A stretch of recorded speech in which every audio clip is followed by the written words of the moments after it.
Hello to all, कैसे हैं आप सभी। उम्मीद करती हूँ आप सभी अच्छे से होंगे और अपनी तैयारी कर रहे होंगे। मैं शाइस्ता आप सभी का हार्दिक स्वागत करती हूँ नची टेक गुरुकुलम के इस क्लास में, जहां पर आप सभी को फ्री यूट्यूब क्लासेस दी जा रही हैं। अगर आपको लगता है कि आपको तैयारी करनी है, आपके दोस्त जो हैं उन्हें तैयारी करनी है, लेकिन वो कोई क्लासेस नहीं परचेस कर पा रहे हैं, तो उन्हें ज़रूर बताएं कि यहाँ पर जो है फ्री क्लासेस, अच्छी क्लासेस दी जा रही हैं। और जैसा कि आप सभी जानते हैं, यहाँ पर मॉडर्न इंडिया की क्लास हो चुकी है और मैंने कुछ क्वेश्चंस भी स्टूडेंट्स को लगवा दिए थे। तो अब हम लोग जिस सेक्शन की तरफ आने वाले हैं वह है आपका एंशिएंट इंडिया। आप साइड में जो है ये बैकग्राउंड में ये फोटोज देख रहे होंगे। एंशिएंट इंडिया की हम लोग बात करेंगे। एक चीज इंटरेस्टिंग ये है कि एंशिएंट इंडिया को लेकर के स्टूडेंट्स के बीच में जो है काफी जो है अलग अलग विचार हैं उनके। कई लोगों को, ज्यादातर लोग को समझ में नहीं आता कि एंशिएंट इंडिया है क्या। ईसा पूर्व और ईसवी के बाद जो ईसवी की बात क्या होती है, ठीक ना, किस तरह से इतिहास में इसका विभाजन हुआ है, जो टाइम रेखा है, इन सारी बारीकियों को हम लोग यहाँ से समझते हुए आगे चलेंगे। और फिर भारत के जो महत्वपूर्ण चीजें हैं उन सभी पर हम लोग बात करेंगे। महत्वपूर्ण जो टॉपिक हो गए आपका, चाहे वह हड़प्पा काल हो जाए, वैदिक एरा हो जाए, 6th सेंचुरी बीसी हो जाए, मौर्य काल हो जाए, फिर उसके बाद हम लोग देखते हैं मौर्योत्तर काल हो जाए, गुप्ता, इन सारी चीजों को हम लोग विस्तार से जानेंगे स्टूडेंट। तो अगर आपका एंशिएंट इंडिया कमजोर है, आप किसी भी कॉम्पिटिटिव एग्जाम की तैयारी कर रहे हैं, तो आप क्या करें, इस क्लास से जुड़े, ताकि आपके कॉन्सेप्ट भी क्लियर हो और साथ ही जो इंपॉर्टेंट फैक्ट्स है वो भी आपके कंप्लीट हो जाए। ये सारी पिक्चर्स आप देख रहे होंगे, ये पिक्चर जो है आपकी मोहनजोदड़ो की है, नालंदा की है ये फोटो। और मैंने कहा 6th सेंचुरी बीसी पढ़ाऊंगी, यानी धार्मिक जो आंदोलन हुआ था। यहाँ पे महात्मा बुद्ध और महावीर जैन है, अशोक का पिलर है।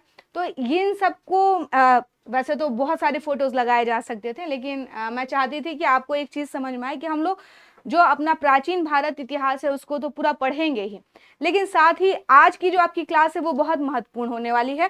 क्योंकि अगर आपने इस क्लास को अगर स्किप कर दिया तो शायद आप बहुत सारी बारीकियां नहीं समझ पाएंगे। तो कोशिश कीजिए इस क्लास को बिना स्किप किए हुए क्या करें, पूरी क्लास देखें। हम लोग सिर्फ यहाँ पर फैक्ट्स की बात नहीं कर रहे हैं स्टूडेंट, हम लोग कॉन्सेप्ट क्लियर करते हुए जाएंगे और सभी चीज़ों को समझते जाएंगे। तो अगर हम लोग बात करें, जैसा कि मैंने कहा कि बहुत सारे स्टूडेंट्स को लगता है कि हिस्ट्री में सिर्फ डेट्स जो हैं, डेट्स और जो घटनाएं हैं वही बात होती है ना। अब अलग अलग नाम है, हिस्ट्री का मतलब उनके लिए क्या है, एक बहुत ही बोरिंग सब्जेक्ट हो जाता है किसी किसी के लिए। उनको लगता है कि खाली तिथियों की भरमार है, यानी बहुत सारे डेट्स हैं, बहुत सारे राजा महाराजा हैं, बहुत सारे नाम हैं। ये लेकिन एक संकीर्ण परिभाषा है, मैं आपको बता दूं, एक संकीर्ण, एक छोटी परिभाषा है। जिस छोटी परिभाषा नहीं, एक बहुत संकुचित परिभाषा है। इतिहास का मतलब सिर्फ ये नहीं होता है कि आप डेट्स याद करें, राजा महाराजा के नाम याद करें। इतिहास बेसिकली है क्या स्टूडेंट्स, आज आप जहां हैं हम ऐसे नहीं थे, है ना, हमारे पूर्वज ऐसे नहीं थे। उस लंबे विकास क्रम की बात हम करते हैं जब मनुष्य ने जो है उसका सामाजिक, आर्थिक, राजनीतिक हर तरीके से विकास हुआ। इस विकास प्रक्रिया को जब हम देखते हुए चलते हैं तब हम समझते हैं कि इतिहास है क्या, सिर्फ डेट्स नहीं है। कई लोग सोचते हैं कि सिर्फ राजा महाराजा के नाम होते हैं और बड़े बड़े लोगों के बारे में हम लोग जानते हैं, ऐसा भी नहीं है स्टूडेंट। एक चीज और याद रखें आप लोग, जैसे आज आपकी जो क्लास है इसमें हम लोग शुरू करने वाले हैं आपका जो इवोल्यूशन ऑफ मैनकाइंड है, यानी कि मानव का विकास कैसे हुआ। स्टोन एज यानी पाषाण काल क्या था, भारत के संदर्भ में हम देखेंगे। तो आपको समझ में आएगा कि सिर्फ हम राजा महाराजा और तिथियों की बात नहीं करते हैं। अगर आप एंशिएंट इंडिया में जाएंगे ना तो आपको एक्चुअली जो है आपको इतिहास का जो मर्म है वो समझ में आएगा। तो मैंने कहा कि ये एक संकुचित परिभाषा है कि इतिहास सिर्फ तिथियां हैं, राजा महाराजाओं के नाम हैं। देखिए इतिहास है क्या, अतीत काल की घटनाओं, जो भी अतीत काल में घटा हुआ है उन घटनाओं के सामाजिक, राजनीतिक, सांस्कृतिक और आर्थिक, इन सभी की जानकारी देने वाले शास्त्र को हम क्या कहते हैं स्टूडेंट, इतिहास कहते हैं। जिससे आपको पता चलता है कि आज जो हम लोग यहाँ पहुंचे हैं इसका विकास कैसे हुआ। आज जो भी आप डेवलपमेंट देख रहे हैं ऐसा कोई भी डेवलपमेंट नहीं है। एक चीज याद रखिएगा, जैसे कोई भी चीज एक दिन में नहीं बनती है ना। विकास क्या है स्टूडेंट, विकास एक क्रम में चलता है, धीरे धीरे धीरे धीरे धीरे धीरे क्या होता है, विकास होता है। और ये एक लंबी प्रक्रिया है, याद रखिएगा, एक लंबी प्रक्रिया। आप जहां तक पहुंचे हैं ये एक लंबी प्रक्रिया। हम अपने जो अतीत है उनका अध्ययन करने वाले हैं और इसी को हम इतिहास कहते हैं।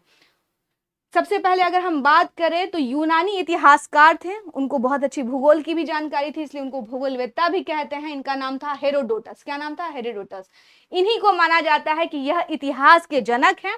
और हिस्ट्री शब्द का सबसे पहले उल्लेख अगर आपसे कहा जाए कि हिस्ट्री शब्द का उल्लेख सबसे पहले किसने किया, तो आप क्या बताएंगे? हेरोडोटस ने किया था। ये कौन थे? यूनानी इतिहासकार और भूगोलवेत्ता थे। रोमन दार्शनिक सिसरो ने जो है हेरोडोटस के बारे में कहा था कि यह क्या है? इतिहास के जनक हैं। उन्होंने ही कहा था। हेरोडोटस ने इतिहास पर अपनी एक किताब लिखी थी, उसका नाम था हिस्टोरिका। ये बहुत इंपॉर्टेंट है ये सारी चीजें। क्या आखिर इतिहास को पहली बार इतिहास किसने कहा, कौन इसके जनक कहलाते हैं, उनके द्वारा लिखी गई किताब का नाम क्या है? हिस्टोरिका है स्टूडेंट, ठीक ना। ये बेसिक जानकारी, अगर आप किसी सब्जेक्ट की अगर जानकारी लेने जा रहे हैं, आप सब चीज पढ़ेंगे, मगर उससे पहले ये तो पढ़ें कि इतिहास कहलाता कौन है, उसके जनक क्या है, ये सब चीजें आपको मालूम होनी चाहिए। इसलिए मैंने यहाँ पे ये सारी चीजें दी हैं। यहाँ पे इनकी किताब का नाम क्या था? हिस्टोरिका। हेरोडोटस ही प्रथम इतिहासकार थे जिन्होंने इतिहास के शैक्षणिक महत्व को रेखांकित किया। हम लोग कहते हैं ना कि इतिहास जो है बनाता भी है, बिगाड़ता भी है। इतिहास से हम क्या सीखते हैं? इतिहास में बहुत गलतियां भी हुई हैं, बहुत अच्छी चीजें भी हुई हैं। हम अगर इतिहास से ना सीख लेंगे, क्योंकि देखिए ऐसा नहीं है कि हमारे साथ कुछ नया हो रहा है ना। हमारे जो पूर्वज थे, हमारे जो पिछले पीढ़ी थी, उन सब ने भी संघर्ष किया है। उन्होंने किस तरह से उनको डील किया, हम उसे और किस तरह से बेटर डील कर सकते हैं, हम उनसे क्या सीख सकते हैं, एक तरह से क्या है, हम उससे शिक्षा ले सकते हैं ना। जब इतिहास से जब आप शिक्षा लेने जाते हैं ना, और जब आप कुछ सोच करके या समझ करके वहां से लौटते हैं, तो आपकी गलती करने की संभावनाएं कम हो जाती है। आप जो कहते हैं ना, इतिहास अपने आप को दोहराता है, तो हर बार जो हम सोचते हैं कुछ नया नहीं होने वाला है, इतिहास हमारा भी वैसे ही बनेगा, लेकिन हमें क्या लेना चाहिए? सबक लेना चाहिए। अब देखिए, एक बहुत बड़े इतिहासकार हैं E.H. कार। E.H. कार को मैंने यहाँ कोट किया है। इन्होंने कहा है कि इतिहास वर्तमान और भूत के मध्य एक क्या है स्टूडेंट? संवाद है, कम्युनिकेशन है। जो जहां हम आज हैं यानी प्रेजेंट, और जो बीत चुका है यानी भूत, उसके बीच में हम लोग क्या कर रहे हैं? संवाद कर रहे हैं।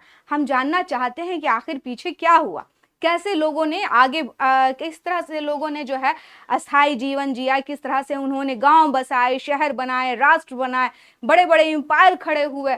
तो ये सारी चीजें जब हम जानते हैं, तो ये क्या है? हम उसके साथ संवाद कर रहे हैं। किसके साथ? भूत के साथ। और कौन कर रहा है? वर्तमान कर रहा है। तो वो कह रहे हैं, E.H. कार का ये कहना है। बहुत इंटरेस्टिंग है, आप लोग बोर नहीं होंगे अगर आप लोगों को ये सारी चीजें समझ में आने लग जाए ना। हम लोग क्या करते हैं कि एकदम एक सीधी रेखा में भागने की आदत हो गई है ना हमें, तो वो ही हो रहा है हमारे साथ। तो हमें सीधी रेखा में नहीं भागना है स्टूडेंट, हमें समझना है, सिर्फ भागना नहीं है, हमें समझना है कि इतिहास क्यों कहता है। अब कई सारे स्टूडेंट्स हैं, उनको यही नहीं समझ में आता है कि एडी क्यों कहा जाता है, बिफोर क्राइस्ट क्या है, तो उन्हें कुछ समझ में नहीं आता। तो यहाँ पे मैंने ये भी लिखा है कि तिथि ज्ञान आपको हो जाए, बेसिक है। इतिहास में हम देखते हैं तिथियों के कितने होते हैं? 2 प्रकार होते हैं स्टूडेंट। एक तो आप देखते हैं ईसा पूर्व, और जिसे हम क्या कहते हैं? बिफोर क्राइस्ट कहते हैं, बिफोर क्राइस्ट कहते हैं, यानी ईसा के जन्म के पूर्व। और दूसरा क्या है? ईसवी कहते हैं, यानी कि एनो डोमिनी, है ना, जिसका तात्पर्य होता है ईसा मसीह के जन्म के वर्ष से, जब उनका जन्म हुआ उसके वर्ष से ही हम इसे एनो डोमिनी कहते हैं। यह लैटिन भाषा का शब्द है जिसका शाब्दिक अर्थ होता है ईसा मसीह के जन्म के वर्ष से लिया जाता है। आपको एक और क्लियर हो जाएगा। आपने इतिहास में हमेशा देखा होगा, कई स्टूडेंट इतिहास को एक आप सीधी रेखा मान लिए, है ना, यहां पर एक पॉइंट रख दिया आपने, यहां से ये जो आपका है ये 0 हो गया, यहां से जो हम चल रहे हैं स्टूडेंट ये क्या है? यह है एडी, और इधर जो हम चल रहे हैं ये क्या है? बिफोर क्राइस्ट, है ना। तो हम यहां से विभाजित करते। अब देखिए एक चीज और, जब आप यहां से इधर जाएंगे तो ये 1 हो गया, 2 हो गया, 3 हो गया, 4 हो गया, ये भी यहां पर 1 2 3 4, 400 साल मान लीजिए, 300 साल मान लीजिए। लेकिन हम ऐसा तो नहीं है ना कि हम किसी एक जगह पे खड़े होकर यूं जाएंगे और यूं जाएंगे, हम हमेशा पीछे से ही गिनते हैं, है ना। तो यहाँ पर आप देखते हैं जब बिफोर क्राइस्ट की बात करते हैं तो आप कहाँ से चलते हैं? आप जब बात कर रहे होंगे कब? 6th सेंचुरी की, मान लीजिए आप 6th सेंचुरी BC की बात करें तो आप 6th सेंचुरी यहाँ पर हो गया, मौर्यन एम्पायर यहाँ पर आ गया। जो आपका है मौर्योत्तर काल यहाँ पर आ गया। तो हम ये सारी चीजें ऐसे देखते हैं। हम लोग किस तरफ से बढ़ते हैं, हम लोग बढ़ते इसी तरीके से हैं, लेकिन जहां पे ये 0 है आपका, यहाँ से इसकी गिनती ऐसे होती है। हम यहाँ पर बैक से गिनती करते हैं और यहाँ पर हम सीधे से जाते हैं।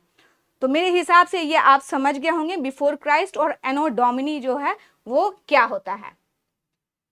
बहुत सिंपल है। जब हम बात करेंगे हड़प्पा सभ्यता की, क्योंकि देखिए अब आपसे अगर पृथ्वी के संदर्भ के बारे में बात किया जाए कि यहाँ पर जीवन कब उद्भव हुआ, फिर उसके बाद जो है किस तरह से मानव का विकास हो, तो बहुत लाखों करोड़ों वर्ष आपको क्या करना होगा, पीछे जाना होगा। तो इधर पीछे हम जाते जाते हैं, पीछे से हम इस तरफ आते हैं, यहाँ पर 0 करते हैं, यानी ये हमारा 0 पॉइंट जो है इधर के बाद BC हो जाता है। और इधर से जब हम आते हैं तो ये होता है कि हम अब इधर इस तरफ बढ़ रहे हैं। तो यही अंतर है, क्योंकि ईसा के जन्म से बाद और ईसा के जन्म के पूर्व। इतिहास, इतिहास में अगर हम देखें स्टूडेंट, तो इतिहास को 3 भागों में बांटा गया बेसिकली। ये आप देख रहे हैं प्राग ऐतिहासिक काल, आध ऐतिहासिक काल और ऐतिहासिक काल। बेसिकली 2 भाग हैं इसके, एक है आपका ये और ये आपका है 2। इसका ही एक पार्ट इसको माना जाता है, लेकिन कई बार इसका 3 विभाजन किया जाता है। प्राग ऐतिहासिक काल क्या है, देखिए जो अभी आपने देखा, जब हम लोग इतिहास में जब बहुत लाखों साल की कहानियां पढ़ेंगे तो जाहिर सी बात है कि शुरुआत में मानव के पास क्या नहीं होगा, मानव के पास जो है एजुकेशन नहीं होगा, है ना। और मानव के पास आखिर होगा क्या, तो मानव के पास हम देखते हैं, आपको मालूम है कि मानव का विकास किससे हुआ, मानव का विकास जो है अफ्रीका में जो है वानरों से हुआ। इस तरह से हम लोग पढ़ेंगे, अभी इसके बारे में जानेंगे। लेकिन जब शुरुआत हो रही है स्टूडेंट, तो उसमें हम क्या देख रहे हैं, ह्यूमन जो है इतनी सारी लवाजमात यानी इतने सारे संसाधन नहीं थे। जो मानव था उसको क्या करना था, शिकार करना था, गुफा में रहना था। तो वो जो उसकी बेसिक नीड थी, जो उस अपनी जरूरतों के लिए प्रयोग में लाता था। तो उस समय जो है प्राग ऐतिहासिक काल जो है उसमें स्टोन जो है यानी कि जो पत्थर है उनका बहुत बड़ा योगदान था। जैसे कि वो केव में रह रहा है, पशुओं से सुरक्षा के लिए क्या कर रहा है, औजारों को बना रहा है, फिर उसी पत्थरों से जो है वो बाद में आग का आविष्कार करता है। तो ये सारी चीजें एक धीरे धीरे करके क्या होंगे, डेवलप होंगी। तो जो प्राग ऐतिहासिक काल है इसमें हम क्या देखते हैं स्टूडेंट, इसमें लिखित साक्ष्य नहीं है हमारे पास पुरातत्व है। पुरातत्व यानी कि वो पुरानी अवशेष हैं जो आदि मानव या उन ह्यूमन के द्वारा प्रयोग में लाया गया, जो जबकि लिखावट नहीं थी, जब शिक्षा नहीं थी, जब अक्षर ज्ञान नहीं था। तो ये क्या है, प्राग ऐतिहासिक काल है स्टूडेंट। आध ऐतिहासिक काल किसे कहते हैं, आध ऐतिहासिक काल स्टूडेंट उसे कहते हैं कि जिस टाइम पे ह्यूमन ने एक अक्षर लिपि का तो विकास कर लिया, शायद वो कम्युनिकेशन के लिए राइटिंग कर रहे थे वहां पर, लेकिन हम लोग जो है आज चूंकि एक बहुत लंबा फासला हो चुका है, और जब कितना बहुत हजारों साल पहले की बात अगर है, तो हम उनकी चीजों को पढ़ नहीं पा रहे हैं। वो हैं लेकिन हम उन्हें पढ़ नहीं पा रहे हैं। जैसे कि मान लीजिए आप हैं और आपको मैंने दे दिया चाइनीज स्क्रिप्ट, है ना। तो चाइनीज स्क्रिप्ट तो है उन्होंने लिखी है, और आपको दे दिया जिनको चाइनीज आती नहीं है, तो आपके लिए क्या होगा, आप उसे ऐसे देखते रह जाएगा, आपको समझ में नहीं आएगा। सेम वैसा ही है कि एक समय पे जो चीजें लिखी गई हैं, बहुत सारी चीजें, जैसे हड़प्पा काल हो गया आपका, वैदिक कल्चर के जो एक्चुअली वहां पर टेक्स्ट नहीं, वहां पर मौखिक जो है हम देखते हैं, ओरल आर्काइव था वहां पर। तो ये सारी चीजें उस समय लिखी, तो या तो लिखी गई या लिखी नहीं भी गई, जो भी है, तो वो जो हमारे पास पहुंच रहा है हम उसे पढ़ नहीं पा रहे हैं। स्पेशली अगर हड़प्पा की बात करें तो वहां उनकी लिपि मिलती है हमें, लेकिन हम अभी तक वो चित्राक्षर है उसका क्या मीनिंग था आज हमें समझाने वाला कोई नहीं है, तो हम उनके बारे में बहुत डिटेल नहीं जानते। तो वैसे जो इतिहास की चीजें हैं उसको हम किस में रखते हैं, आध ऐतिहासिक, जिन्हें पढ़ा नहीं गया हो। ऐतिहासिक काल किसे कहते हैं, ऐतिहासिक काल वो है जहां पर हमें पुरातात्विक अवशेषों के साथ ही क्या मिलते हैं, लिखित साक्ष्य भी मिलना शुरू हो जाते हैं। इसे हम पढ़ सकते हैं, समझ सकते हैं, तो इन सब के कारण इसे ऐतिहासिक काल कहा जाता है। तो ये 3 विभाजन है, प्राग ऐतिहासिक काल, आध ऐतिहासिक काल और हम देखते हैं ऐतिहासिक काल, जिसे आप आधुनिक काल भी कहते हैं। अध्ययन की सुविधा के लिए हम देखते हैं, इन्हें अभी आपको बताया 3 भागों में विभाजित किया गया है। जो प्राग ऐतिहासिक है यानी प्री हिस्ट्री, यानी हिस्ट्री जो है इतिहास जहां से हम लोग प्रारंभ कर रहे हैं, जहां से लिखित साक्ष्य आ रहे हैं, उससे पहले का जो इतिहास है उसे हम प्राग ऐतिहासिक कहते हैं स्टूडेंट। यह समय जो है लगभग 20 लाख से 3000 बीसी के बीच में है। लिखित साक्ष्य का इस समय क्या होता है, अभाव रहता है। पूरा सामग्री यानी कि पुरातात्विक सामग्री जो है, स्टोन्स हैं हमारे पास, उनके उनके औजार हैं, इन सब का अध्ययन करके जो है हम इनके बारे में पता लगाते हैं। इसके अंतर्गत पाषाण युग का अध्ययन किया जाता है। पाषाण युग को हम क्या कहते हैं, स्टोन एज कहते हैं। स्टोन आदि ऐतिहासिक काल जो है अभी मैंने बताया, इसका समय 3000 बीसी से लेके 600 बीसी के बीच में। अगर आप हड़प्पा सभ्यता को लें और 600 बीसी यानी कि हम देखते हैं किसकी बात हो रही है, 600 बीसी जब क्या कह रहे हैं, महावीर जी, गौतम बुद्धा, इन सभी के उद्भव से पहले जो है हम देखें इस समय के बहुत सारी चीजें जो है पढ़ी नहीं जा सकी। इस पीरियड को हम भारत के संदर्भ में किस में रखते हैं स्टूडेंट, ये भारत के संदर्भ में बात हो रही है। इसे हम ऐतिहासिक आदि ऐतिहासिक काल में रखते हैं, जिसमें सामग्री तो उपलब्ध है लेकिन हम क्या नहीं कर पा रहे हैं, पढ़ नहीं पा रहे हैं, और इनके पूरा साक्ष्यों के आधार पर ही हम इसे जान रहे हैं। और इसमें हम हड़प्पा और वैदिक सभ्यता को रखते हैं। ऐतिहासिक काल आपका 600 बीसी के बाद जो है भारत में स्टार्ट हो जाता है। इसमें लिखित साक्ष्य प्राप्त होने लगते हैं और उसका वाचन भी होने लगता है। फिर हम उसको क्या करते हैं, जैसे आप अशोकन स्क्रिप्ट को देख लीजिए, इन सब चीजों को देख लीजिए तो आप पढ़ सकते हैं ना, तो इसे हम ऐतिहासिक काल में रखते हैं। अब थोड़ा चूंकि आप इतिहास पढ़ रहे हैं, मैंने कहा कि आप जो भी सब्जेक्ट पढ़ते हैं उसका आपको बेसिक नॉलेज होना चाहिए। अगर आप भूगोल पढ़ रहे हैं, भूगोल शब्द की उत्पत्ति कहाँ से हुई, किसने दिया, कौन जनक कहलाए, भूगोल से हमारा तात्पर्य क्या है, तो अगर खाली सिर्फ रटना नहीं है, चीज़ों को समझना भी है। तो इसीलिए मैंने जो है कुछ कुछ इंपॉर्टेंट चीज़ें लिखी हैं जो आपके लिए काम आ सकती हैं। भारतीय पुरातत्व का संक्षिप्त इतिहास, जो पुरातत्व है उसके बारे में हम बात करेंगे।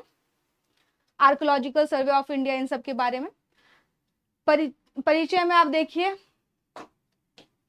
भारतीय पुरातत्व सर्वेक्षण की स्थापना 1861 में। एक क्वेश्चन आपका यहां से भी बनता है, आपसे पूछा गया कि आर्कियोलॉजिकल सर्वे ऑफ इंडिया की स्थापना कब हुई, तो आप बताएंगे 1861 में हुई।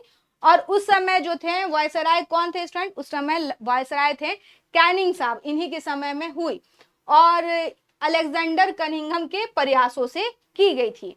पुरातत्व के क्षेत्र में इनके जो योगदान थे, किनके, अलेक्जेंडर कनिंघम के, इन्हीं के कारण इन्हें भारतीय पुरातत्व का जनक कहा जाता है। किन्हें कहा जाता है, कनिंघम साहब को कहा जाता है।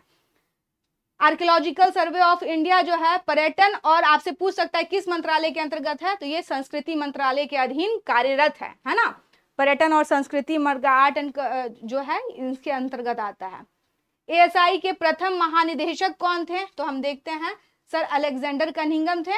जबकि पहले भारतीय महानिदेशक कौन थे, राय बहादुर दयाराम साहनी, जो हड़प्पा से जुड़े हुए हैं, हड़प्पा के उत्खनन से जुड़े हुए हैं। तो ये नाम आपके लिए बहुत इंपॉर्टेंट है कि पहले तो अलेक्जेंडर कनिंघम थे, अगर भारतीय के बारे में पूछेगा तो आप क्या बताएंगे, राय बहादुर दयाराम साहनी। भारतीय पुरातत्व विभाग की स्थापना का श्रेय लॉर्ड कर्जन को के समय जाता है स्टूडेंट, जिसने प्राचीन स्मारक प्रशिक्षण अधिनियम 1904 जो है दिया था। इसको एक विभाग के रूप में स्थापित है। मैंने आपको जब मॉडर्न इंडिया पढ़ाया था तभी बताया था कि इसे एक विभाग के रूप में किसने स्थापित किया, लॉर्ड कर्जन ने स्थापित किया था। हड़प्पा और मोहनजोदड़ो के समय आर्कियोलॉजिकल सर्वे ऑफ इंडिया के महानिदेशक कौन थे, सर जॉन मार्शल। तो ये कुछ इंपॉर्टेंट फैक्ट्स हैं जो आपको याद रहने चाहिए स्टूडेंट। अब हम बात करते हैं मानव उद्विकास, बहुत इंटरेस्टिंग है। अब जैसे आप हैं, हम हैं, ऐसे ही नहीं आए थे, हमारे जो पूर्वज थे उनका उद्विकास कैसे हुआ, रोचक है। हिस्ट्री को हमेशा इस तरीके से पढ़िए कि आपको कुछ अपनी जड़ें जानने के लिए मिल रहा है ना, तब आपको इंटरेस्ट आएगा। तो ह्यूमन का विकास कैसे हुआ, देखिए मानव उद्विकास की उत्पत्ति के विषय में 1859 ईस्वी में हम देखते हैं चार्ल्स डार्विन ने, उनकी पुस्तक थी, उसका नाम था ओरिजिन ऑफ स्पीसीज, यानी जीवों की उत्पत्ति। इसी में उन्होंने मानव के उद्विकास का, मानव को जो क्या कहा, उद्विकास का परिणाम बताया है। उन्होंने कहा है कि मानव का क्या हुआ है, उद्विकास हुआ है। उन्होंने किस किताब में बताया, ओरिजिन ऑफ स्पीसीज में बताया। कब बताया, 1859 में बताया। चार्ल्स डार्विन के सिद्धांत प्राकृतिक चयन और योग्यतम की उत्तरजीविता के सिद्धांत को अन्य प्रजातियों के साथ साथ मानव प्रजाति पर भी लागू किया जाता है। आज से लगभग 20,000 बीसी से 10,000 बीसी के मध्य प्राइमेट से मानव का उद्विकास हुआ। उद्विकास का मतलब क्या होता है? उद्विकास का मतलब यह है कि हम लोग जो हैं, जैसे आप देखते हैं कोई चैप्टर हो उसका सब डिवीजन भी होता है, उसी तरह से आप इसको ले। इन्होंने कहा है कि मानव का क्या हुआ? उद्विकास हुआ है। किससे हुआ है? प्राइमेट से हुआ है। और जितने भी जीवित जीव हैं उन सभी का क्या हो रहा है? उद्विकास हुआ है। किसने कहा? चार्ल्स डार्विन ने। उन्होंने कहा कि प्राकृतिक चयन और योग्यतम की उत्तरजीविता।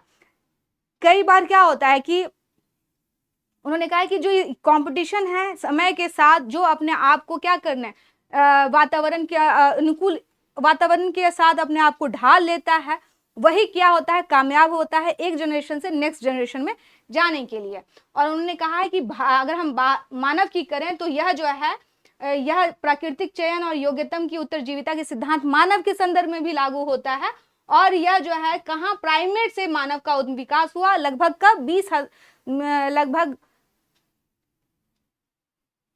लगभग 20 लाख बीसी से 10,000 बीसी के मध्य में।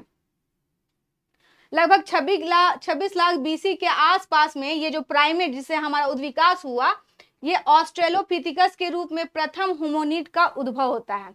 इस प्राइमेट से क्या हुआ? प्रथम होमोनिड। होमोनिड यानी मानव का हम देख रहे हैं सबसे पहला जो वंशज होता है, इसी प्राइमेट से ऑस्ट्रेलोपिथिकस के रूप में जो है होमोनिड का स्टूडेंट विकास होता है। और प्राइमेट और ऑस्ट्रेलोपिथिकस किस मामले में अलग थे? यह इस मामले में अलग थे कि 2 पैरों पर यह चल सकता था, जो ऑस्ट्रेलोपैथिकस था। ठीक है, यही होमोनिड धीरे धीरे क्या हुआ? अनेक मानव प्रजातियों में विभाजित हुआ। ये जो प्राइमेट थे इसी से हम विकसित हुए, ऑस्ट्रेलोपैथिकस विकसित हुआ। ऑस्ट्रेलोपैथिकस प्राइमेट से इस संदर्भ में अलग था क्योंकि यह बाद में जो है धीरे धीरे चल सकता था। इसी का हम लोग क्या है? डेवलप्ड वर्जन है ना। धीरे धीरे आनुवांशिक परिवर्तन होते गए और मानव में बुद्धि, कलात्मक प्रतिभा का विकास होता गया स्टूडेंट। और बाद में हम देखते हैं मानव संस्कृति के विकास का कारण बना। अब तक प्राप्त साक्ष्यों के निष्कर्षों के आधार पर यह कहा जा सकता है कि प्रारंभिक मानव का विकास सर्वप्रथम कहाँ हुआ? दक्षिणी पूर्वी अफ्रीका में हुआ स्टूडेंट। और मानव प्रजाति का संपूर्ण विश्व में यहीं से विस्तार होता है। कितना इंटरेस्टिंग है, सोच के देखिए।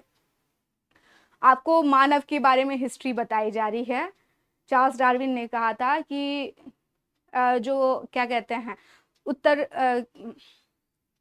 प्राकृतिक चयन और जो योग्यतम की उत्तरजीविता है, इस सिद्धांत के अनुसार ही जितने भी जीव हैं वो काम करते हैं। स्पेशली मानव की बात करें तो वो भी ऐसे ही हुआ। इनका भी उद्विकास किससे हुआ? प्राइमेट से हुआ। प्राइमेट का ही जो डेवलप वर्जन था वो ऑस्ट्रेलोपैथिकस था, जो बाद में जो है एडवांस वर्जन में हम देखते हैं ये चलता है 2 पैरों पे। ये इस मामले में इनसे अलग था। और इनका विकास कहाँ हुआ? दक्षिणी पूर्वी अफ्रीका में हुआ। यहीं से जो है ये पूरे दुनिया में फिर फैले स्टूडेंट। तो ये आपको पता चला। अगर हम वैज्ञानिक दृष्टि से बात करें तो वैज्ञानिक दृष्टि से स्टूडेंट पृथ्वी करीब जो है अपनी 48 अरब वर्ष पुरानी है। कितनी? 48 अरब वर्ष। तो बहुत सारे क्लाइमेट चेंज हुआ है यहाँ पर। अब आपको 48 अरब वर्ष पुराना मतलब मैं पूर्व तो नहीं ले जाऊंगी, मगर जहां से हम शुरू कर रहे हैं वहां से देखिए। पृथ्वी पर जीवन का आरंभ, अब हम पृथ्वी तो बहुत पुरानी है लेकिन जीवन का आरंभ कब हुआ? 3.5 अरब वर्ष पहले हुआ। आधुनिक विज्ञान के अनुसार जीवों का क्रमिक विकास जो है पहले मछली, फिर मेढक, फिर सरीसृप और फिर जो है मानव जो है यहां से होता है स्टूडेंट। पृथ्वी की भूवैज्ञानिक समय सारणी को जो जिस तरह से आप जानते हैं जो क्या है, समय का भी समय सारणी है, तो पृथ्वी का भी एक समय सारणी है स्टूडेंट। भूवैज्ञानिक समय सारणी इसे हम कहते हैं। ठीक है, इसको महाकल्पों में बांटा गया। पहले हम किस में बांटते हैं? महाकल्प यानी फिराज में। उसके बाद प्रत्येक महाकल्पों को अन्य कल्पों में बांटते हैं और प्रत्येक कल्प को किस में बांटते हैं? युग में बांटते हैं। तो पहले महाकल्प आता है स्टूडेंट, फिर क्या आता है? महाकल्प को हम कल्प में बांटते हैं और कल्पों को युगों में बांटते हैं। भूवैज्ञानिकों ने पृथ्वी का काल विभाजन महाकल्पों, आदिकाल, प्रातिकल्प, पुराकल्प और मध्यकल्प में किया है। और सबसे लास्ट जो है, जो आपके लिए इंपॉर्टेंट है, सब चीज याद नहीं रखना आपको, नूतन काल है ना। नूतन काल यानी सेनोजोइक एरा जो है वो हमारे लिए बहुत इंपॉर्टेंट है। हम क्या कह रहे हैं कि लगभग पृथ्वी जो है अपनी लगभग 48 अरब वर्ष पुरानी है, लेकिन पृथ्वी पर जीवन का विकास कब होता है? लगभग 3.5 अरब वर्ष पहले होता है। अगर हम बात करें कि किस क्रम में विकास हुआ होगा, तो पहले मछली, फिर मेढक, फिर सरीसृप, फिर मानव के रूप में हुआ स्टूडेंट। अगर भूवैज्ञानिक हम समय सारणी को देखें तो पहले महाकल्प आते हैं, फिर कल्प आते हैं, फिर युग आते हैं। और जो इनका बंटवारा हुआ है, इन महाकल्पों का जो बंटवारा हुआ है स्टूडेंट, कई तरह से हुआ है। जो सबसे लास्ट है वह कौन सा है? नूतन काल। और ये नूतन काल इसलिए इंपॉर्टेंट है क्योंकि पृथ्वी पर मानव प्रजाति का नवजीवन जो है इसी नूतन काल में,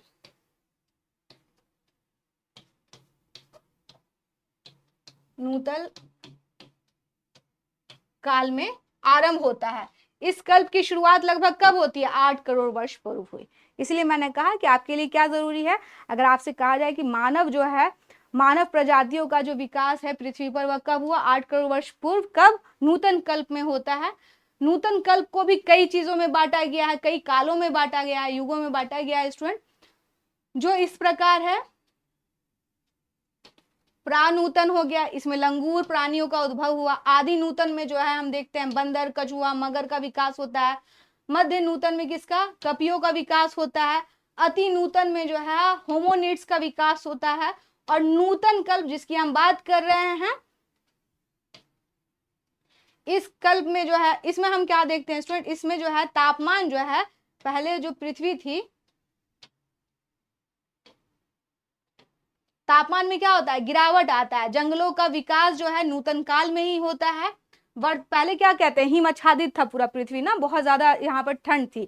तो हम देखते हैं गिरावट आता है। वर्तमान काल के प्राणी, वनस्पति, मानव प्रजाति, इन सभी जो है, ये सभी इनका उद्भव होता है। चूंकि प्रति नूतन या नूतन काल कह लीजिए, चूंकि मानव का जो विकास है इसी टाइम में होता है, यानी कि लगभग 10 लाख ईसा पूर्व में हो जाता है। और यहीं से हम क्या मानते हैं? प्रागैतिहासिक युग की शुरुआत मानते हैं। तो आप कंफ्यूज नहीं हो ज्यादा, मैंने इसमें बस ये बताया है कि नूतन कल्प में मानव का विकास होता है स्टूडेंट 8 करोड़ वर्ष पहले। और इसको कई जगह पे, कई सारे जो है इसको भी बांटा गया, लेकिन हमारे लिए क्या जानना है? हमें नूतन काल के बारे में जानना है। और जहां से नूतन काल प्रारंभ हो रहा है, वहीं से प्रागैतिहासिक काल भी आपका क्या हो रहा है? प्रारंभ हो रहा है।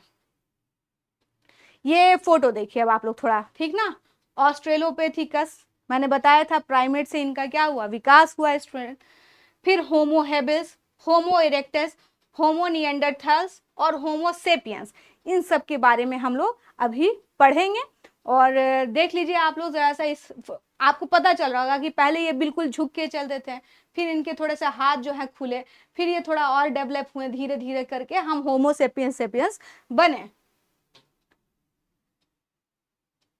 मानव विकास का क्रम अब हम बात करते हैं। मैंने आपसे क्या कहा? नूतन काल में हम लोग आए हैं ना, और यहीं से प्रागैतिहासिक काल शुरू होता है। मानव विकास का क्रम जो है, प्रागैतिहासिक मानव के जीवाश्म मुख्यतः हमें क्या मिलते हैं स्टूडेंट? प्लेस्टोसीन युग की चट्टानों से मिलते हैं। मानव जो है प्राइमेट स्तनपायी जीवियों की जाति कैसा है? मैंने आपको बताया कि प्राइमेट से ही इसका डेवलपमेंट हुआ है। इसका विकास बंदर से माना जाता है। हमारे जो विकास किससे हुआ? हम बंदर से ही डेवलप है ना। सबसे पहले का जो मानव सदृश प्राणी, यानी मानव जैसा दिखने वाला प्राणी था, उसे प्राज्ञ मानव कहा जाता है। इसे प्रजातीय रूप से भिन्न था और होमोनिड्स के रूप में जाना जाता है। जो मानव सदृश प्राणी था, जो सबसे पहले दिखा, उसे हम होमोनिड के रूप में जानते हैं। ये सबसे पहले अफ्रीका में प्रति नूतन या नूतन काल में जो है प्रकट हुआ। भारत में अगर हम बात करें तो शिवालिक की पहाड़ियों में उन वानरों के जीवाश्म मिले हैं जिनसे मानव और वर्तमान वानरों का अंततः विकास हुआ है। इन्हें रामापैथिकस नाम दिया गया है। इन्हें 4 मुख्य समूहों में बांटा गया है। भारत की बात करें तो जो शिवालिक है पहाड़ी, उस पर हम देखते हैं कि इनके कुछ जीवाश्म जो है मिलते हैं। माना जाता है कि यह रामापैथिकस के हैं, जिनसे जो है यहाँ पर वानरों का क्या होता है? मानव और वर्तमान वानरों का अंततः विकास हुआ है। अब हम बात करते हैं इनके बारे में कि किस तरह से डेवलपमेंट हुआ। ऑस्ट्रेलोपिथिकस अभी मैंने आपको बताया। ऑस्ट्रेलोपिथिकस जो है यह प्रथम मानव कपी था जो खड़े होकर चलने लगे थे। प्राइमेट नहीं चलता था खड़े होकर, मगर जो हम देख रहे हैं ऑस्ट्रेलोपिथिकस वो खड़े होकर चलता था स्टूडेंट।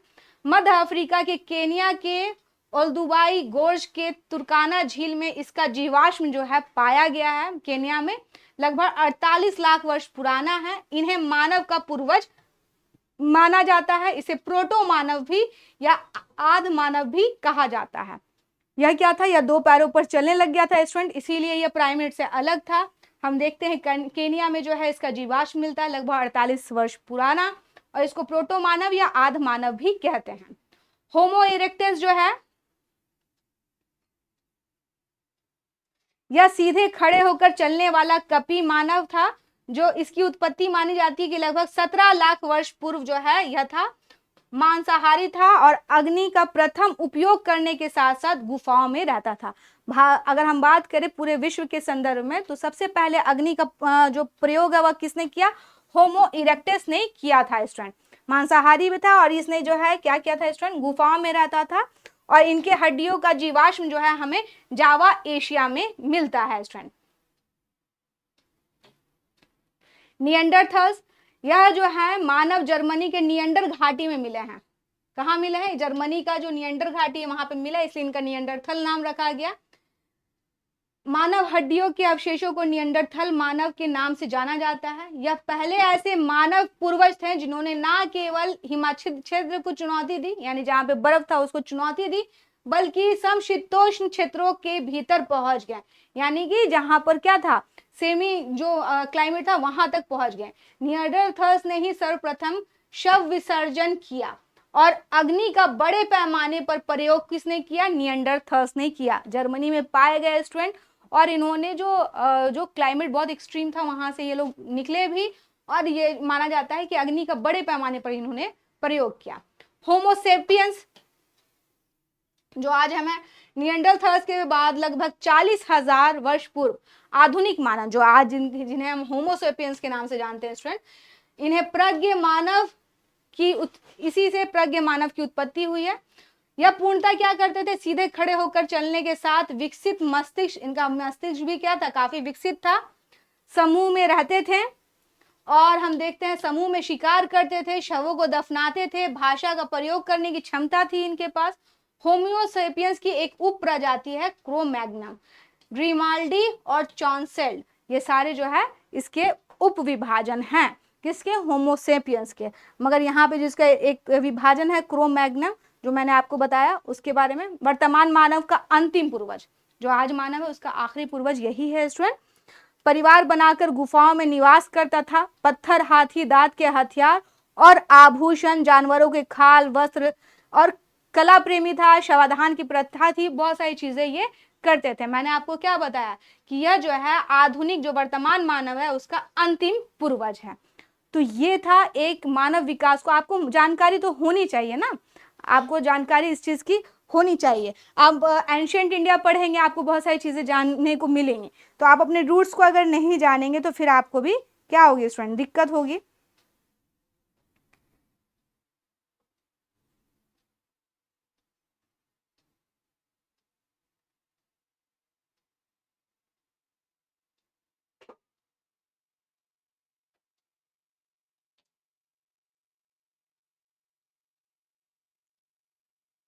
ये देखिए अब आपको दिख रहा होगा, इसको कहते हैं स्टैंडर्ड 5 इवोल्यूशन ऑफ मैनकाइंड, है ना। इसमें सबसे पहले क्या है, कपी है, प्राइमेट है, फिर उससे होमो हेबिस आते हैं, होमो इरेक्टस आते हैं स्टूडेंट, निएंडरथल्स आते हैं, होमोसेपियंस आते हैं, और होमोसेपियंस सेपियंस आते हैं। ये क्या है,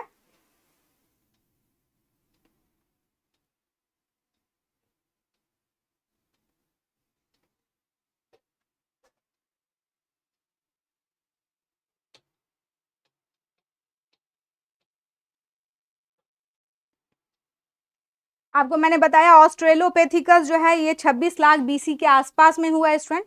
इसके मस्तिष्क का आकार लगभग कितना था, 450 से 550 जो है सीसी जो है मस्तिष्क का मस्तिष्क का क्या था, आकार था स्टूडेंट। और यह जो है, इसके अलावा हम देखते हैं आपका जो होमो हैबिल्स है, इसका जो है मस्तिष्क का आकार और बढ़ा 700 से 800 सीसी। और होमो इरेक्टस जो है इसका 850 से 810 से लगभग 1100 सीसी था स्टूडेंट। और निएंडरथाल्स मानव जो है 1100 से 1400 सीसी। और बाद में हम देखते हैं जो हमारा ये आता है, इसका था 1300 से 1400 सॉरी 1600। ये देखिए जिस तरह से माइंड की कैपेसिटी हमारी बढ़ती जाएगी, हम और क्या होते जाएंगे, खूब सोचेंगे, खूब आविष्कार करेंगे, है ना। तो यही होगा यहाँ पर, इनका था 1300 से 1600 सीसी। ये पूरा चार्ट है जो आप समझ पाएंगे।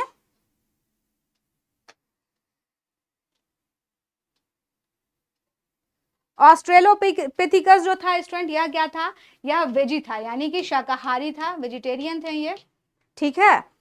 और यह दक्षिण पूर्व अफ्रीका तक ही सीमित थे। हमने बताया कि इसके बाद ही ये लोग कहाँ होते हैं, पूरी दुनिया में फैलते हैं। अगर हम बात करें होमो हैबिल्स की, तो यह जो है सबसे पहले अगर औजार, ये देखिए हाथ में क्या लेके जा रहे हैं, स्टोन है।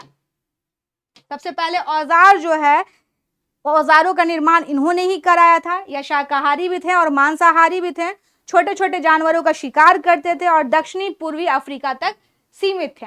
अगर हम बात करें होमो इरेक्टस की, तो यह प्रथम मानव प्रजाति जिसका अफ्रीका से बाहर एशिया और यूरोप में क्या होता है, प्रसार होने लगता है। क्यों होने लगता है, क्योंकि ये देखिए बहुत ज्यादा स्ट्रेट होकर के चलने लगते हैं। ये कहाँ फैले स्टूडेंट, एशिया भी पहुंचे, और ये कहाँ पहुंचे, यूरोप भी पहुंचे स्टूडेंट। ये जो है अब देखिए ये बड़े हो गए हैं, इनके हथियार इनसे क्या हो गए हैं, बड़े हो गए हैं। तो ये हाथी को भी क्या कर सकते थे, मार सकते थे, उनका शिकार कर सकते थे। और आग जिसके बारे में हम कहते हैं कि आग का आविष्कार, तो आग का आविष्कार करने का श्रेय भी इन्हीं को दिया जाता है स्टूडेंट। अगर हम बात करें निएंडरथाल्स मानव की, तो यह क्या थे, यह कुशल शिकारी मानव। देखिए इनका टेक्नोलॉजी जो है ना, आपको एक चीज समझ में आएगी टेक्नोलॉजी का कितना महत्वपूर्ण। इनके पास उस तरह की टेक्नोलॉजी नहीं है, इन्होंने टेक्नोलॉजी उठाया, स्टोन बनाना शुरू किया। इनके जो हथियार हैं ये और थोड़ा अच्छे हुए, तो ये तो हाथी मार ले रहे हैं। और इनके देखिए और कितने सूक्ष्म, जितना सूक्ष्म होगा इसका मतलब क्या है, टेक्नोलॉजी और आपकी अच्छी हो गई है ना। तो यह कुशल शिकारी थे। और इन्होंने ये जो है यह क्या करते स्टूडेंट, इन्होंने अपने परिजनों को जो है दफनाना शुरू कर दिया था। मैंने भी आपको बताया है, दफन जो है, दफन, शवों को दफन करने की प्रक्रिया इन्होंने अपना रखी थी। होमो सेपियंस सेपियंस की बात करें तो कुशल शिकारी थे। इनके पास क्या था, भाषा और संचार था स्टूडेंट, भाषा और संचार। लेकिन आप और हम उनके संचार और भाषा को नहीं सुन सकते क्योंकि उसका कोई रिकॉर्ड है नहीं। मूर्ति बनाते थे, चित्रकारी करना पसंद करते थे, संगीत, नृत्य जैसे इन सभी चीजों से यह परिचित थे। अगर बात करें तो भारत में अगर भीमबेटका का आप लोगों ने नाम सुना होगा ना, तो ये आपको इनकी वहां पर कारीगरी दिख सकती है, वहां पर इन्होंने पेंटिंग्स बना रखी है। तो ये कौन है हमारे, ये है हमारा मानव का उद्विकास। हम किस तरह से प्राइमेट से कैसे होमो क्या कहते हैं, ऑस्ट्रेलोपैथिकस की तरह, फिर होमो हेबियस, फिर होमो इरेक्टस, निएंडरथाल्स, होमो सेपियंस सेपियंस, यहाँ तक हम लोग क्या हुए स्टूडेंट, आगे बढ़ते गए। इनके अगर आप देखें, मैंने कहा कि जो इनके हथियार है, हथियार क्या है, स्टोन एज कहते हैं ना इसको हम लोग। क्यों कहते हैं, क्योंकि ये पत्थर के औजार का ही इस्तेमाल करते थे। बहुत पहले पत्थर के बड़े बड़े सिल्ले से काम करते थे, फिर जैसे जैसे वो डेवलप होते गए उसी तरह इनके औजार भी क्या होते गए, जो है सूक्ष्म होते गए, और मतलब जो है टेक्नोलॉजी के तहत अगर देखें तो और परिष्कृत होते गए। ये पेबुल उपकरणों का उपयोग करते थे, नदियों के बहाव से जो छोटे छोटे जो क्या कहते हैं औजार बनते हैं उनका उपयोग करते थे। तो इस तरह से ये आप एक चीज समझ जाएंगे। आज की क्लास अगर आप समझे तो बहुत इंटरेस्टिंग है ना। तो यहां तक आज की क्लास में आपको मैं पढ़ाती हूँ। कल हम लोग जानेंगे किसके बारे में, अभी तो आप लोगों ने देखा, कल हम लोग पाषाण काल के बारे में जानेंगे। पाषाण काल से कुछ क्वेश्चन भी आते हैं आपके, और मानव का उद्विकास तो आपने समझा, लेकिन पाषाण काल में किस तरह से डेवलपमेंट हुआ, क्या हुआ, इन सभी चीजों के बारे में हम लोग जानेंगे। तो कोशिश कीजिए कि पूरी क्लास को क्या करें, आप लोग देखें। ये सब आपके बाद की क्लास की चीजें जो है मैं आप लोगों को कराऊंगी, उच्च पूरा पाषाण, मध्य पाषाण, क्योंकि मैं बता देती हूँ आपके नेक्स्ट क्लास में जो होगा। जो स्टोन एज है यानी प्रागैतिहासिक काल को हम देखिए स्टूडेंट कैसे बांटते हैं, विभाजित करते हैं।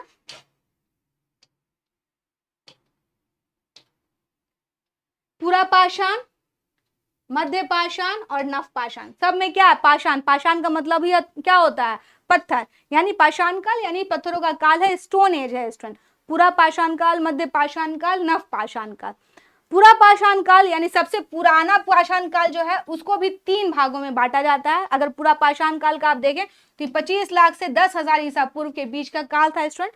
इस समय पूरा पाषाण काल के अंतर्गत 3 आते हैं, पूर्व पूरा पाषाण काल, मध्य पूरा पाषाण काल और उच्च पूरा पाषाण काल। यह तीनों किसके अंडर में है, इन्हीं के अंडर में है, ठीक ना।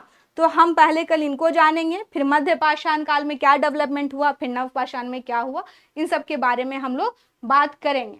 तो ये सारी चीजें आपको जाननी है और कोशिश कीजिए कि क्लास में बने रहिए। उम्मीद करती हूँ आपको क्लास अच्छी लग रही होगी, समझ में भी आ रहा होगा। हिस्ट्री पढ़ रहे हैं तो ऐसा नहीं है कि आप जो सोच रहे हैं कि यहाँ से हमें क्या क्या मतलब जानने को मिलेगा, कैसे एग्जाम में आएगा, कोई नहीं जानता है। एंशंट इंडिया ही है, हो सकता है पूछ दिया जाए नव पाषाण कालीन भारत में बस्तियां कहाँ थी, पूरा पाषाण काल की कौन कौन सी भारत की बस्तियां हैं। जरूरी है कि हर टाइम जो है सिंधु ही पूछेंगे, वो जरूरी नहीं है ना, हर टाइम मौर्य ही पूछेंगे। तो कोशिश क्या करना है, अगर आपके सिलेबस में एंशंट इंडिया है तो आपको सारी चीज़ों की समझ होनी चाहिए और हर टॉपिक पर आपका कमांड भी होना चाहिए। ऐसा नहीं होना चाहिए कि आप किसी में बहुत अच्छे हैं और किसी में बहुत आपका प्रदर्शन खराब जा रहा है। आप मॉडर्न इंडिया बहुत अच्छा कर रहे हैं लेकिन आपका प्रदर्शन एंशंट इंडिया में बहुत खराब है। और मेरे हिसाब से सिर्फ इतिहास को इसलिए नहीं पढ़ना चाहिए कि आप एग्जामिनेशन में ही कामयाब हो पाए। देखिए, एक अच्छा जो डिबेट करने वाला है, एक अच्छा वक्ता, अगर आप चाहते हैं कि लोगों को समझाएं अपनी बात, तो आपके पास इतिहास का एक अच्छा नॉलेज होना चाहिए। और जब हम एंशिएंट इंडिया की बात कर रहे हैं और इन सब की बात कर रहे हैं तो आप समझिए कि हम बेसिक्स की बात कर रहे हैं।